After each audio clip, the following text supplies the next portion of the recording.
Okay, hi everybody. This is Sarah in Philly.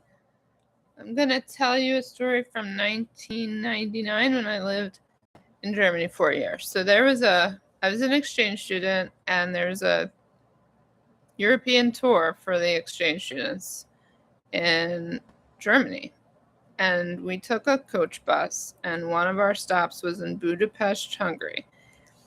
And I was like 18 or 19, and a Japanese girl who also spoke English, and I, who spoke English and German, went out into Budapest by ourselves. And I think they told us to go with 3 people, but we didn't. And she wanted to go to a Pizza Hut because Pizza Hut's not from Japan.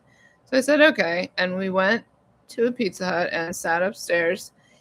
And I was raised to trust people and assume that everybody was sort of benevolent. And we were sitting there, and she was facing me, and a man came up behind me in my view and took her purse from behind her chair. And I didn't react until she turned around and said, where's my purse?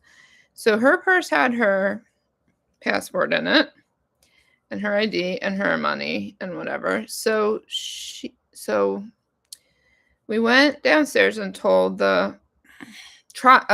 we tried to tell the store manager, kind of, but those people, the workers, didn't speak English or German, which is to be expected, really. But so then she wanted to look for the purse in dumpsters or trash cans, and I told her no. It was a waste of effort.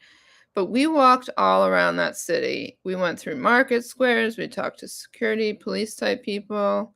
We tried strangers. We tried store shop owners. We must have been walking around 15, 20 minutes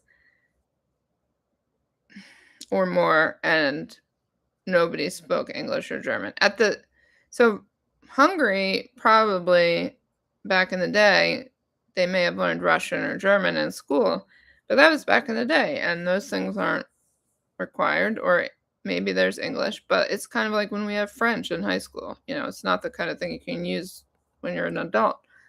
So finally we went to a Citibank that looked real posh and international, and there was a man who spoke English and German, and I wanted to speak German, like I was rescuing this Japanese girl, but he said, we're going to speak English so she can understand. And we didn't have cell phones. Okay, there was no cell phones. But I had the number of one of the tour leaders, the tour guide chaperone. And so he helped us call that person. And there was 2, a man and a woman, and one of them came and got us and took us to the police station, like a local, plain old Budapest police station in a row of buildings. And they asked us to describe the guy. And of course, he had brown hair and brown eyes, and described the purse. And somebody must have spoken English, or we had a translator or something.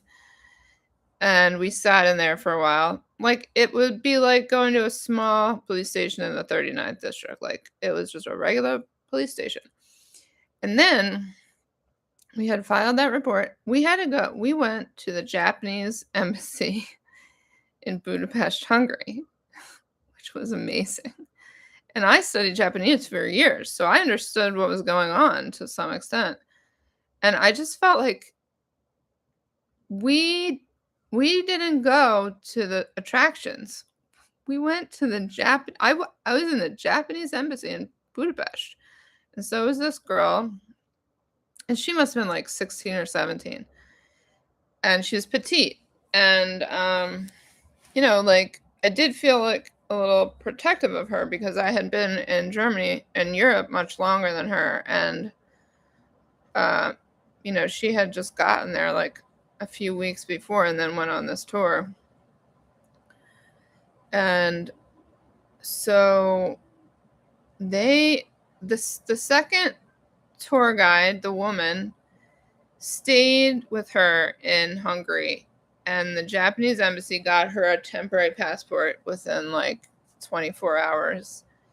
And then I went with everyone else and the man on the bus, and they had to detour through Austria, which we may have driven through it, but we didn't stop. They had to go to Austria and sleep over, and then meet up with us like in the Czech Republic or something.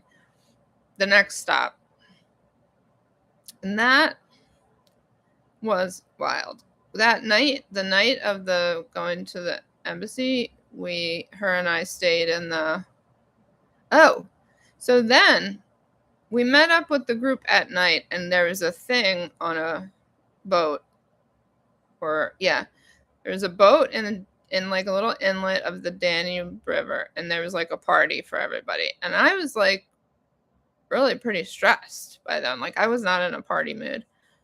And but I've always been drawn to water. So there was like a walkway, and then on the other side was the straight up Danube River, which had been narrowed and had walls around it so that it could go through the city and not bother the city.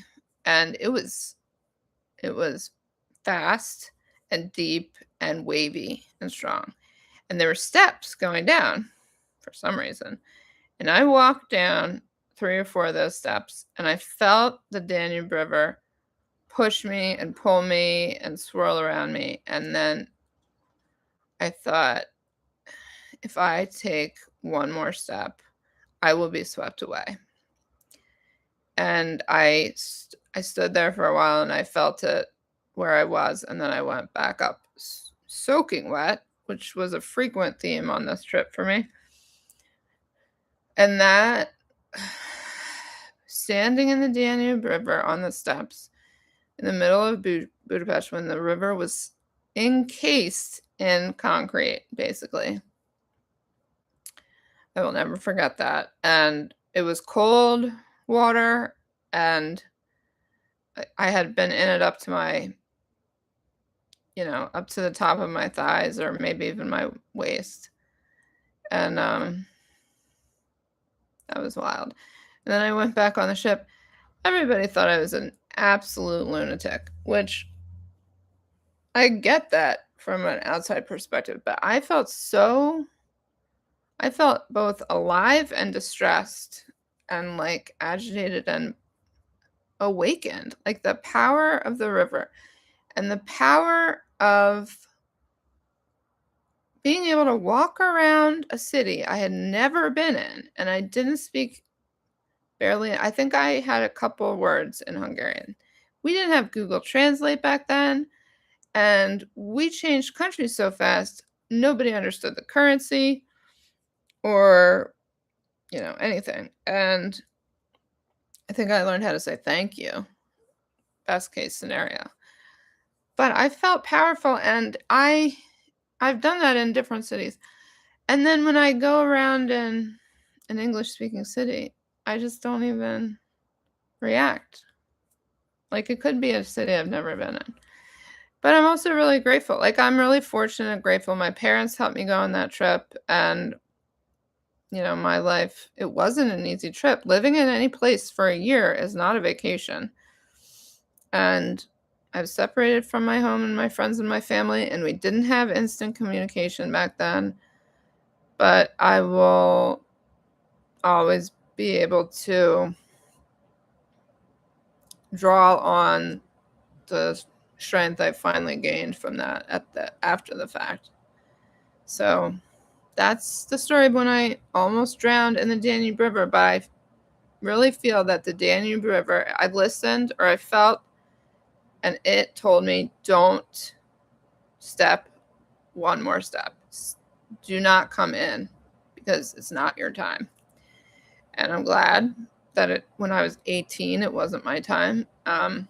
You hear of people having accidents in vacations or trips, and that's awful. So the Danube River and I have a mutual respect, and I have a bigger respect than it does, because I am the tiny person in that relationship. So that is the story. Thanks for watching.